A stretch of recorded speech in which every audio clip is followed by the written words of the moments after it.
Am I ready to scoop? I was born ready to scoop. Ready to start eating? Or Hey, am I you can eat it whenever you want. Oh, perfect. I'm gonna dig in there. Do that.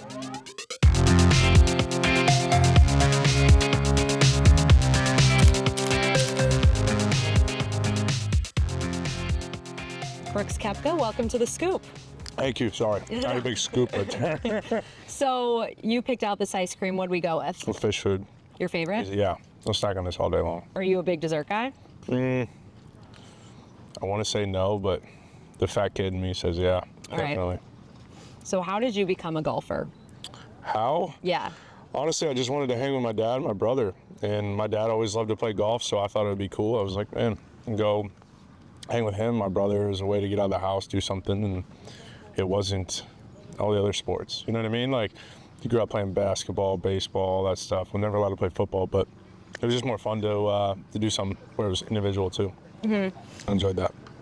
Do you remember the first golf tournament you ever won?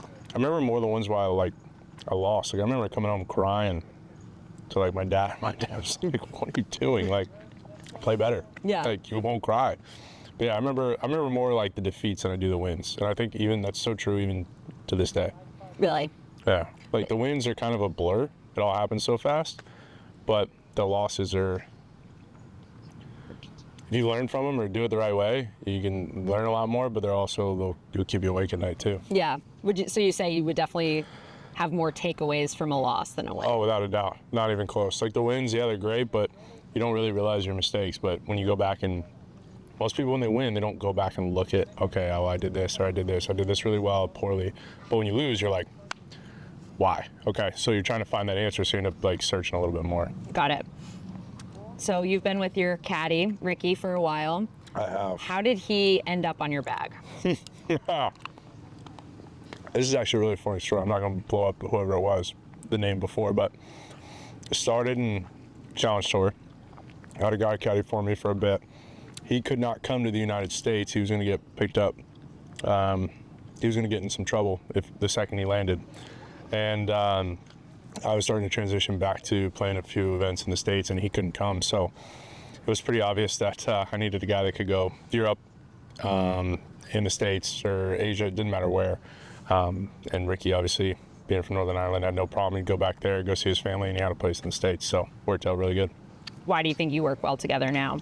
I think he keeps it light. He understands. I think probably the best quality Ricky has is he's lovable. Everyone likes him out on tour. Everyone loves him.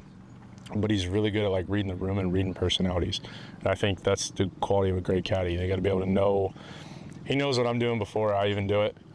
He can sense just whether my mood's a little off, whether, happy, angry, sad, whatever it is, just by being around me for like 2 minutes. He can kind of tell by whether, the way I'm walking, moving, stuff like that. And he can be like, hey, slow it down a little bit, or like, hey, just chill for a minute, or just lets me keep going doing my thing. He gets you. He understands. Yeah, he's a good people person.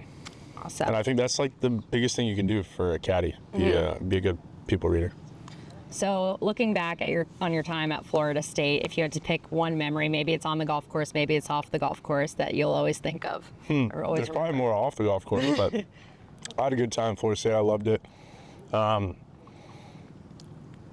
Coach Jones, he did a phenomenal job with the recruiting process. Still does. Still go up there, go visit the guys. It's a lot of fun, but the team we had was pretty cool. It was pretty special. We had a good time. We had fun on and off the golf course.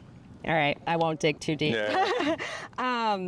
When I think of you, I think of a very kind of relaxed, laid-back person. Doesn't get too, I don't know, either way on the golf course. But if you had to think of a time that you were the most nervous on the golf course.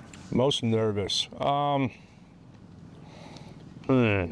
Most nervous. That was a good question. The most nervous that I can think of, probably because it meant the most to me, was trying to finish off the event. It was the live event in Saudi Arabia. Just because I finally felt like I was back. I hadn't won. I hadn't played that well. But like, I knew I was starting to come back, and I could see the progression that was going on, even while the scores weren't exactly there. And then like that meant the most to me, just because I'm like, okay, finally I can do this again. So I think that one was probably, even though, right, it's crazy. There weren't many fans, wasn't anything around, but just the pressure that I had like internally and the one I had internally was greater than anything else. And when you felt that way, like, do you feel yourself getting quick? Are you walking faster? Oh yeah, I do everything quick. Yeah. Like if I get like nervous, antsy, whatever it is, my pace picks up. That's when Ricky's like, yo, slow down, buddy, you're gonna walk with me. And Yeah. I'm like, okay, all right, cool, I got that. So I gotta slow my pace down, slow my stride down. I do everything quick. You know, you can probably tell just from talking a little faster to everything. And it just, you know, sometimes we all gotta be reminded to, you know, Yeah. slow down and just enjoy it and enjoy the ride. So kind of on the same subject as like your comeback over the last year or so, we saw a totally different side of you on the Netflix episode. And I think like I really enjoyed it to see like a different side. What was your own reaction to that episode? I don't know, that's me. Like, I've always said this from like day one when I started. I was like, what you see on the golf course is not like me, right? I don't get the opportunity to go into most people's work and see how they are 9 to 5. But like when we leave, I'm like, oh, that's the person I know. I'm super chill, super relaxed, easy, very honest.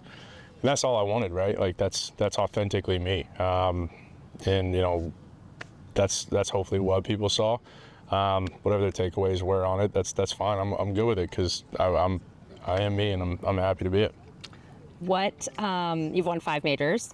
That's kind of your thing. You get major wins. But if you look back on all 5 and you were to pick one to talk about, which one would it be and why? That's difficult because they all mean something a little different. They all were different parts of my career. Obviously, when you knock, I know I'm not going to talk about all 5 of them, but like the first one was a big one, right? It kind of unlocks the holy cow. I just did something that most people can't even dream of doing, and I'm not even sure I even dreamed of this. And then the one probably for me was probably at Bell Reef because I was playing Tiger and Adam Scott, and those are the 2 guys that I idolized growing up. Getting to play with Scotty was really cool. That was my guy when I was growing up. Probably still am. Like I still love Scotty. I think he's like my idol. I love the way his golf swing is, his personality. He's such a great dude. He's honest and just such a nice guy. I mean, it's hard not to love him. So yeah, that was the one that was special for me. So if you had to pick one player from any tour to play with every single round for the rest of your life, it would not be Bubba because I played so bad with Bubba. We laugh. I always say it's weird to like play with your friends on tour, but one person. so it's less about who you like kind of vibe with and more. Yeah, just, it's like, not. what- Yeah, I think. Yeah, most people probably hate this answer, but like Rory, right? Because I feel like maybe divulging a lot, but it's like there's a competition, and I'm sure maybe he's that way or not. But like, okay, I've got to get one more than him, and then he's gonna get to 5 soon, and it's like a one-up thing, and we're same age. I think he's like a year older, but you know where we are in the game. Like, okay, then it's just for me, it's like, okay, I want to try to be a little bit better than him because I think he's arguably one of the best players ever. So it's just trying to one up. For me, that's how it feels, anyways.